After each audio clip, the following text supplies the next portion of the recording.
ಕಾರಿನ ಬೋನೆಟ್ ಒಳಭಾಗದಲ್ಲಿ ಭಾರಿ ಗಾತ್ರದ ಹೆಬ್ಬಾವು ಕಂಡು ಬಂದಂತಹ ಘಟನೆ ಮಂಗಳೂರಿನ ಕುದ್ರೋಳಿಯಲ್ಲಿ ವರದಿಯಾಗಿದೆ. ಕುದ್ರೋಳಿಯ ಕಂಬಳ ಎಂಬಲ್ಲಿರುವಂತಹ ಫುಟ್ಬಾಲ್ ಮೈದಾನದಲ್ಲಿ ಇಂದು ಬೆಳಗ್ಗೆ ನಿಲ್ಲಿಸಿದಂತಹ ಇನ್ನೋವಾ ಕಾರು ಸ್ಟಾರ್ಟ್ ಮಾಡ್ತಾ ಇದ್ದಂತಹ ಸಂದರ್ಭ ಬಂದು ಬೀಳ್ತಾ ಇತ್ತು. ಇದರಿಂದ ಸಂಶಯಗೊಂಡು ಚಾಲಕನು ಕಾರಿನ ಬೋನೆಟ್ ತೆಗೆದು ಪರಿಶೀಲಿಸಿದಾಗ ಎಂಜಿನ್ ಪಕ್ಕದಲ್ಲಿ ಭಾರಿ ಗಾತ್ರದ ಹೆಬ್ಬಾವು ಅಡಗಿಕೊಂಡಿರುವುದು ಕಂಡು ಬಂತು. ಈ ಸಂದರ್ಭ ಅಲ್ಲಿ ಸೇರಿದ್ದ ಜನರು ಬೆಚ್ಚಿ ಬಿದ್ದರು.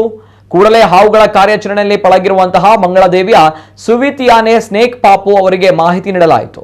ಸುವಿತ್ ಅವರು ಸ್ಥಳಕ್ಕೆ ತೆರಳಿ ಹೆಬ್ಬಾವನ್ನ ಕಾರಿನ ಬೋನೆಟ್ ಒಳಗಿಂದ ತೆರವು ಮಾಡುವ ಕಾರ್ಯಾಚರಣೆ ನಡೆಸಿದ್ರು. ಬಳಿಕ ಹೆಬ್ಬಾವನ್ನ ಸುರಕ್ಷಿತ ಅರಣ್ಯ ಪ್ರದೇಶಕ್ಕೆ ಕೊಂಡೊಯ್ದು ಬಿಡಲಾಯಿತು.